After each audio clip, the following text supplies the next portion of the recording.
speakers. We're not done. We still have about 20 minutes for discussion. And so I'm going to have Frankie, I'm going to have you unshare your screen. Perfect. And I'd like everyone who is a speaker to join us so we can see everyone. And again, to the audience, we really want to have a discussion. I'm going to send this over to Jay, but I just want to say you can either raise your hand or put a question in the chat. I will do it, keep looking back at questions, but Jay, I'll let you take it away for discussion. Great, thank you. Yeah, so I'll keep my eye on the screen here to see if I see any hands pop up, or I'll take a look at the chat. But I wanted to start by making a comment about how stories as a theme, of course, in our work are so important, and how that has been a theme that I see, through all of the talks today. A quick question just popped up for the last speaker. Any restrictions for international schools to have a CubeSat kit? Great question. So we're working through some export controls right now, but as of right now, we know that if a design is publicly posted online, that it doesn't have any export controls applied to it. So I'm still working through the finer details, but thank you for that question. And I'm going to paraphrase something I popped up earlier. I'm not going to scroll back to it, but of course, we're meeting jointly with European Lunar Symposium, and this is a very international audience. And I've been wondering about how the stories we're telling, right, that we're talking about, how do we make these really global? How do we make these really, right, international stories? How do we connect what's happening in people's personal lives to what's happening globally when those are so different? So I'm going to throw that out there as a question to anyone of the speakers to consider. I'm here too, even if you can't see me, and I'd like to answer that one to start us off, if that's okay.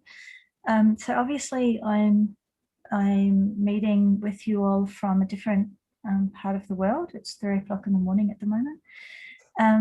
And I found that with the pandemic, the online world has suddenly opened up to people that can't physically travel. But I'm really shocked at how many times during this conference people have talked about how their next opportunity will not necessarily be virtual. And I find that quite frightening, because I've just got used to being able to be here.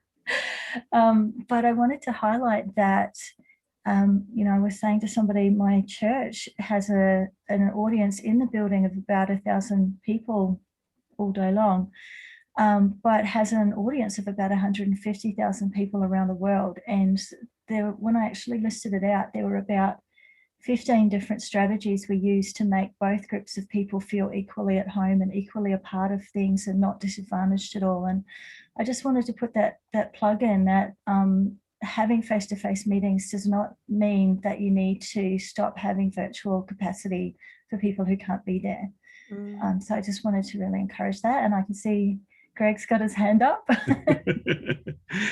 Abby, I think that's a wonderful comment, and I can't tell you how many conversations we're having about that within Survey and in the community in general, because we have been, you, Abby, and I have talked about this. You wouldn't be able to participate in these things if you had to fly out, right? We're going to have, as we reach out to the disadvantaged community, there's going to be a period of time where there still aren't funds to support a lot of travel.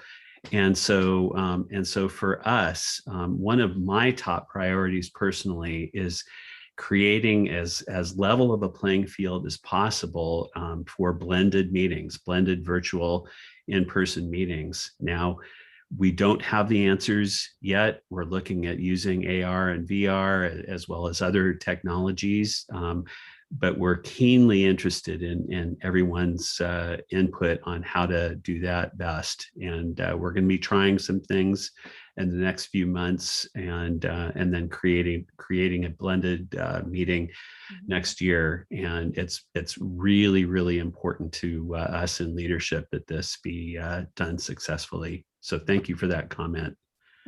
Yeah, and I would like to just honor what Greg and Christina and Jay and others are doing in this space, because I think it's one thing to have that in the back of your mind and think, wouldn't it be nice if we had a solution, or maybe we should talk about that. But as you can hear, that's not this kind of place.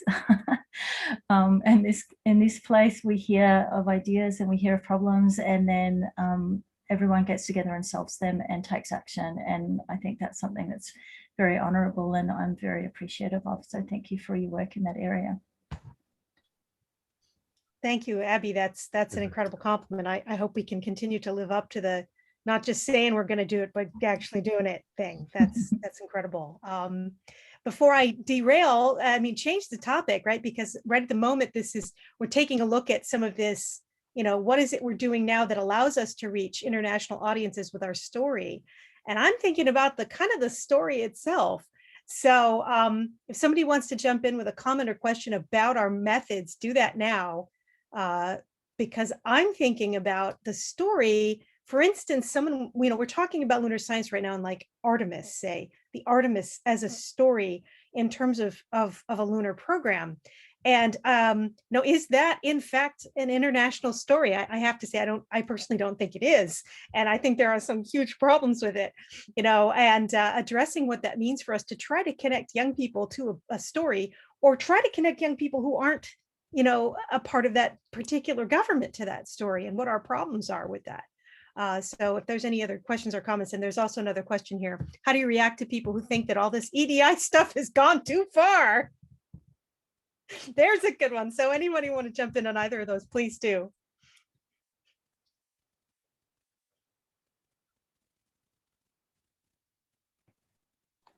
I'll jump in and kind of go through both the has EDI gone too far and stories, because one of the things I think I do in my own work, I'm a theorist, so I felt very scared to come here to talk to you. Like, scientists talk about real things and I talk about ideas. And then Jay, I saw earlier in the comments when you were like, but scientists have a bias against like this sort of thing. And when something is an idea, not a number. And then I was like, what are you talking about? Numbers are ideas. And of course, I don't know if the scientific community is ready to have that conversation yet. But when it comes down to it, we're asking ourselves and the world to be part of this story about being cosmological beings. It's not that we're going to go out there and we're going to explore and find out how we fit in the world. We already fit here. We're already part of this universe. It's a matter of figuring out the multiple relations that we can actually have with the moon, not just staring at it, which I'm sure we all lovingly do, and we do as like the human population around the world. It's saying how else can we relate to it? And we have answers to that, and we see that in indigenous science fiction, and we see it in Afrofuturism. But what we don't see it is in a lot of times the work that's actually being done. And I mentioned this in one of my comments, where are the dancers in the Artemis program? Where are the storytellers? Where are the people who are going to be like, well, what is it going to look like when we take our pets to the moon? And so it's a matter of opening up, saying, and we all know this from the pandemic, we all didn't just immediately start zeroing in on watching every single thing that the scientists working on the COVID vaccines were doing. We were watching Netflix, we were engaging with art and music and the incredibleness of the world. And so while we need the science, we also need everything else that goes with it. That's actually the life that we are part of. And I think that we can bring people into understanding the story around Artemis and lunar, not just lunar exploration, but space exploration as a whole. If instead of telling people you need to be part of STEM to come with us, we say, actually, whoever you are actually part of this already. And as it relates to the EDI stuff, I think it's interesting because so many people do, and I get accused of this. My entire dissertation is on colonial rhetoric in space, and people are like, but you're just reading into it. And I was like, but that's what happens, right? When we say something like the frontier, who does that include and who doesn't it include?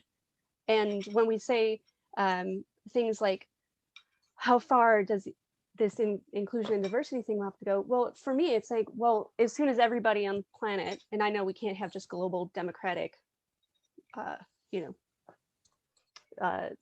governance, but when people don't feel excluded, in fact, when people who have historically been in power stop talking and stop being in leadership positions, and we see more people in leadership positions, not just in leadership positions regarding the already existing structures, but new structures and new ways of being and new ideas that come out of both ancient indigenous ideas and modern indigenous ideas, but also, you know, what is it that we have to offer as people living through a climate apocalypse? And so I think all of those things are stories that we get to tell, and we need to connect those stories to everyone, and not just try to bring people into the story we are telling ourselves, but rather how do our story connect to the other stories. Mhm. Thank you, Natalie. I saw a lot of nodding heads to that around, like Alexandra's and Frankie's and Dina's and Tiana's. Do any of you want to comment on that as well? Yes, I was gonna type out my answer, but I'm just gonna say it out loud. I think that Lee's question is great. I'm just not convinced that DEI efforts have gone too far until we have at least proportional representation that exists in all STEAM fields. Then we can have a conversation about retention, workplace climate, and promotion. I would ask this person to envision what an unbiased random system would produce if it just generated people who worked in this field. So hopefully that can get at their technical bones, whatever that means. I want to say that really, Natalie, what you said really resonated with me, and I wanted to share a brief story that Jay has heard before. That my wife Cindy runs a program that's bringing in indigenous knowledge into NASA and the earth sciences. And you know, we both feel equally passionately about this. And one of her goals that she and I have talked a lot about and that she has shared with NASA headquarters is that she feels very strongly that an indigenous person should be at NASA doing what she's doing. You know, that she has only so much capability to understand because she hasn't lived that. So and then I want to say as well, you know, I'm not immediately going to be retiring, but it isn't too many more years away. I'm having too much fun right now, but it's really my intention to you know, to try to get people interested from all different communities in leadership of Survey as well, you know, and try to get some good applicants from communities that might not have otherwise considered something like this, because I think that can just be so inspiring to people seeing, as one of you, I forget which one said, someone who looks like them, you know, in that position. So it needs to be, you know, it needs to be someone other than white males. I say this as a white male. May I say comment as well? Sure, yeah. I think we are still in a very preliminary phase of changing the society, especially because we are still using the same parameters just now that are reversed to women, and not promoting any woman that fits still the parameters that have so far encouraged male. You know, now we're using the same parameters to enable women to climb the ladder, which is still not completely encompassing all sorts of humans that exist. So I think I like, for example, for me, I lived in the US in the big push of the affirmative action. And at that time, in the beginning, it created a huge animosity between whites and blacks. So that's why we're now having the Black Lives Matters, because we didn't really go to the core of the problem, or, you know, the US or whomever used the same strategy of quotas. Yeah, the core of the problem is that bad schools in poor neighborhoods, and so on. There has not been an equalization of education to all across whichever land. So that's why Black Lives Matters has been the next step of the affirmative action. And I think in terms of enabling women to get to the higher posts is still in the affirmative action initial steps. So there's still a lot to be done to be inclusive. Not all women should go up the ladder, not necessarily, because right now the ones I have seen I have witnessed are those who correspond to the parameters we are hoping to fight against. And this isn't, I don't think we are still in the path of actually being questioning the parameters that are being used that need to be changed. I'm not saying I have the solution right now, but I think this is the step for a more actually equal society globally. Yes, but now we are centered on the European American sort of mindset, really. Yeah, certainly what we have seen is a lot of initiatives still only benefiting white people, and it just happens that some of those are cis women this time, and it's still just benefiting that particular group and supporting all of the systemic racism that still existed. So yeah, for sure. Here in Europe, I see a push on a lot of women that sometimes I question their behavior, actually. Yeah, just repeating the same bullying and things like that. So well, I think that's where we have to move away from what like the new left would call identity politics. It's not just about the identity of the people, it's about what they reinforce. I like to say we don't need to bring more people to the table, we need to get a new table. It's the table that's the problem. It's not, because we need the greatest minds of the entirety of the planet to figure out the problems that we have. And if we are only ever going to allow people who reinforce extractivism and global capital and patriarchal norms, then even if those people look like me, they're doing something wrong. And I think that's where, in the space community especially, it gets kind of scary, because then we're actually questioning behaviors on Earth, and it's not just about space. It expands the story of space onto Earth. And which is why, when I mentioned Amazon, why is it, I will never say, yay, a white lady went into space. Well, Amazon workers are being treated inhumanely, and people are dying. That's, a win for a white woman isn't a win for liberation. And that's where we really need to question the systems that go into these things, not just the people. And at the end of the day, those things are beyond science. They are, they're ideological, they're social, and they're political. Right. Thank you. I want to check and make sure there's a lot of folks who are speakers in this session who haven't had a chance to make a comment yet. If they would like to chime in on any of these thoughts or ideas, because again, I see a lot of nodding heads. I just wanted to, Tiana, I would like you to talk right after me. I just wanted to mention that we did drop a link to Dr. Coolio's research about using storytelling to empower scientists and students to form relationships. So that was in the comment. And then soon to be Dr. Willard, please go ahead and say what you were going to say.